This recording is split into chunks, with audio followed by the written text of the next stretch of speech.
जय हिंद दोस्तों। आज हम यूपी टेट ईवीएस का बहुत ही इम्पोर्टेंट सेशन करने वाले हैं, जिसमें आपको इस क्वेश्चन आंसर के माध्यम से यूपी टेट जो ईवीएस का क्वेश्चन है आसानी से सीखने को मिलेगा। तो आज का हमारा पहला क्वेश्चन है, चलिए स्टार्ट करते हैं। आज का हमारा पहला क्वेश्चन है कि इकोटोन यानी कि जो इकोटोन होता है का सबसे सटीक वर्णन क्या है। तो इकोटोन का सबसे सटीक वर्णन है कि दो अलग अलग परिस्थितियाँ पारिस्थितिकी तंत्र के बीच का संक्रमणकालीन क्षेत्र। इसका ऑप्शन नंबर बी सही हो जाएगा।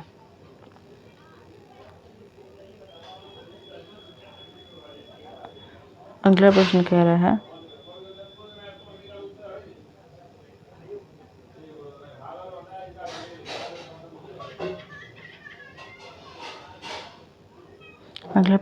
है, कि एक वृक्ष पारिस्थितिकी तंत्र में संख्या का पिरामिड कैसा होता है। एक वृक्ष पारिस्थितिकी तंत्र में संख्या का पिरामिड हमेशा उल्टा होता है। इसका ऑप्शन नंबर बी सही हो जाएगा।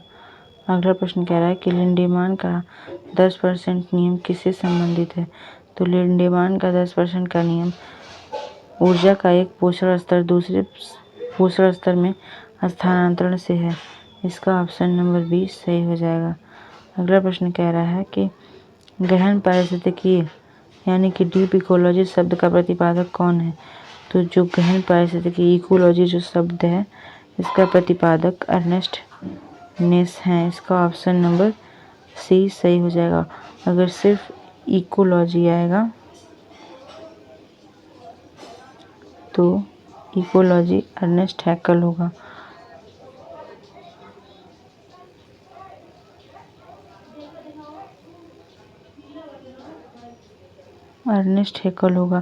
लेकिन यहाँ पे डीप इकोलॉजी शब्द पूछा है तो यहाँ अर्नेस्ट नेस होगा। इसका ऑप्शन नंबर सी सही हो जाएगा। अगला प्रश्न कह रहा है कि नाइट्रोजन चक्र में विनाइट्रीकरण के लिए कौन सा जीवाणु उत्तरदायी है या नाइट्रोजन स्थिरीकरण में मदद करता है। तो जो नाइट्रोजन स्थिरीकरण में मदद करता है उसे राइजोबियम कहते हैं। इसका ऑप्शन नंबर बी सही हो जाएगा। ये जीवाणु उत्तरदायी राइजोबियम जीवाणु उत्तरदायी होता है।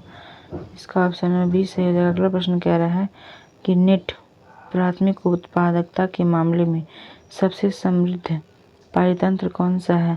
तो जो नेट प्राथमिक उत्पादकता होता है उसमें सबसे समृद्ध पारितंत्र उष्णकटिबंधीय वर्षा वन होता है। इसका ऑप्शन नंबर बी सही हो जाएगा। अगला प्रश्न कह रहा है कि झीलों में पोषक तत्व जो नाइट्रोजन फास्फोरस की अधिकता के कारण ऑक्सीजन में जो कमी होता है वह सुपोषण कहलाता है। इसका ऑप्शन नंबर बी सही हो जाएगा। अगला प्रश्न कह रहा है कि कोरल भित्ति के निर्माण के लिए आर्द्रता मापन की सीमा क्या है। तो जो कोरल भित्ति होती है उसकी आदर्श तापमापन सीमा 20 से 25 डिग्री सेंटीग्रेड होता है। इसका ऑप्शन नंबर बी सही हो जाएगा। अगला प्रश्न कह रहा है कि मैंग्रोव वनों की उन जड़ों को क्या कहते हैं जो श्वसन में मदद करती है। तो मैंग्रोव वनों की उन जड़ों को हम न्यूमेटाफोर्स कहते हैं जो श्वसन में मदद करते हैं। इसका ऑप्शन नंबर बी सही हो जाएगा। अगला प्रश्न कह रहा है कि भारत की सबसे बड़ी रामसर स्थल कौन सा है। तो भारत की सबसे बड़ी रामसर स्थल सुंदरबन डेल्टा है। इसका ऑप्शन नंबर सी सही हो जाएगा। अगला प्रश्न कह रहा है कि पारिस्थितिकी तंत्र में ऊर्जा का प्रवाह कैसा होता है। तो पारिस्थितिकी तंत्र में ऊर्जा का प्रवाह हमेशा एक दिशीय होता है। इसका ऑप्शन नंबर बी सही हो जाएगा। अगला प्रश्न कह रहा है कि मॉन्ट्रेक्स रिकॉर्ड का संबंध किससे है। तो मॉन्ट्रेक्स रिकॉर्ड का संबंध संकटग्रस्त आर्द्र भूमियों के रजिस्टर से है। इसका ऑप्शन नंबर बी सही हो जाएगा। अगला प्रश्न कह रहा है कि प्रवाल विरंजन यानी कि कोरल ब्लीचिंग जो होता है उसका क्या कारण है। तो जो कोरल ब्लीचिंग होता है उसका मुख्य कारण समुद्री जल के तापमान में अधिकता से है। इसका ऑप्शन नंबर बी सही हो जाएगा। अगला प्रश्न कह रहा है कि वह प्रजाति जो संख्या में कम होने के बावजूद पूरे समुदाय की संरचना पर गहरा प्रभाव डालती है क्या कहलाती है। तो वह कीस्टोन प्रजाति होती है जो संख्या में कम होने के बावजूद भी समुदाय है उसकी संरचना पर गहरा प्रभाव डालती है। इसका ऑप्शन नंबर बी सही हो जाएगा। अगला प्रश्न कह रहा है कि घास के मैदान में जैव भार यानी बायोमास का पिरामिड कैसा होता है? तो जो बायोमास का पिरामिड होता है वह हमेशा सीधा होता है। इसका ऑप्शन नंबर बी सही हो जाएगा। अगला प्रश्न कह रहा है कि पारिस्थितिकी अनुक्रमण में इकोलॉजी सक्सेशन में अंतिम स्थिर समुदाय को क्या कहते हैं? तो जो पारिस्थितिकी अनुक्रमण होता है उसे चरम समुदाय कहते हैं। इसके अंतिम स्थिर समुदाय को चरम समुदाय कहते हैं। इसका ऑप्शन नंबर बी सही हो जाएगा। अगला प्रश्न कह रहा है कि निम्नलिखित में से कौन सा एक गैसीय चक्र नहीं है? तो गैसीय चक्र फास्फोरस चक्र नहीं है। इसका ऑप्शन नंबर सी सही हो जाएगा। अगला प्रश्न है कि बीपीपेरिटी अंकुरण बीजों का पेड़ पर ही अंकुरित हो जाना। जो बीपीपेरिटी होता है इसका मतलब होता है कि बीजों का पेड़ पर ही अंकुरित हो जाना किस प्रकार की वनस्पति की विशेषता है? तो यह लवणविद मैंग्रोव वन की विशेषता है। इसका ऑप्शन नंबर बी सही हो जाएगा। अगला प्रश्न कह रहा है कि प्रकाश संश्लेषण के दौरान पादप सौर ऊर्जा को किस रूप में संचित करता है? तो जो प्रकाश संश्लेषण के दौरान पादप सौर ऊर्जा होता है उसे रासायनिक ऊर्जा में संचित करते हैं। इसका ऑप्शन नंबर बी सही हो जाएगा। अगला प्रश्न कह रहा है कि ओजोन परत की मोटाई मापने के लिए क्या इकाई है?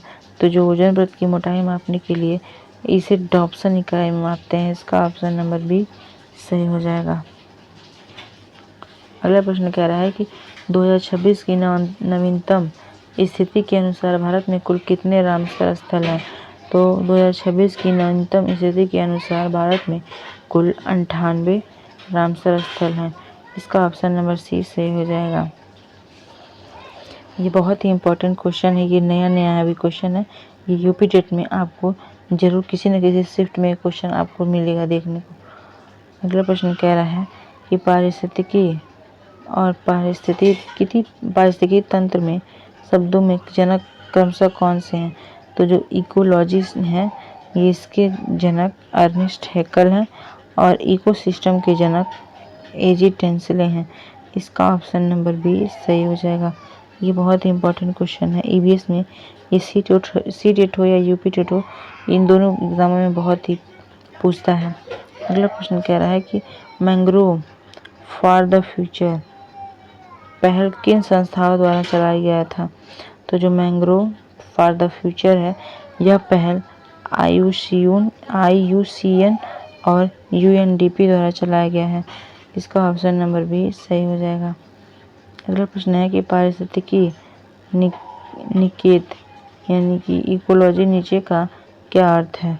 तो इसका अर्थ है कि किसी प्रजाति की उसके पर्यावरण में कार्यात्मक भूमिका और स्थिति। इसका ऑप्शन नंबर बी सही हो जाएगा। अगला प्रश्न कह रहा है कि जलीय पारिस्थितिकी तंत्र की वह परत जहाँ सूर्य का प्रकाश पहुँचता है क्या कहलाता है? तो वह प्रकाश मंडल कहलाता है। इसका ऑप्शन नंबर बी सही हो जाएगा। अगला प्रश्न कह रहा है कि ओजोन परत में छिद्र की स्थिति तब मानी जाती है जब उसकी मोटाई कितने डाप्सन से कम हो जाती है? तो ओजोन परत में छिद्र जो होता है उसे तब माना जाता है कि जब 200 डाप्सन उसमें जब छेद हो जाता है उस कम हो जाता है तो वहाँ पे उसको छेद माना जाता है। इसका ऑप्शन नंबर बी सही हो जाएगा। अगला प्रश्न कह रहा है कि पौधों में भोजन बनाने की प्रक्रिया प्रकाश संश्लेषण से सबसे अधिक कौन सी पत्तियां करती हैं? तो जो पौधों में भोजन बनाने की प्रक्रिया होती है वह सबसे अधिक पुरानी पत्तियां भोजन बनाने में अपना योगदान देती हैं। इसका ऑप्शन नंबर बी सही हो जाएगा। अगला प्रश्न कह रहा है आर्द्र भूमियों को यानी कि वेटलैंड्स के नष्ट होने का या उनके क्षरण का प्रमुख कारण क्या है? तो उनके क्षरण का प्रमुख कारण कृषि हेतु भूमि का अतिक्रमण है। इसका ऑप्शन नंबर बी सही हो जाएगा। अगला प्रश्न कह रहा है कि ओजोन क्षरण के लिए मुख्य रूप से उत्तरदायी गैसें कौन सी हैं? तो ओजोन क्षरण के लिए मुख्य रूप से उत्तरदायी गैसें CFC यानी कि क्लोरोफ्लोरोकार्बन, नाइट्रोजन के ऑक्साइड और अमोनिया। इसका ऑप्शन नंबर बी सही हो जाएगा। अगला प्रश्न है और लास्ट हमारा क्वेश्चन है लोकटक झील मणिपुर में स्थित है जो एक संकटग्रस्त रामसर स्थल है और किस नाम से जाना जाता है?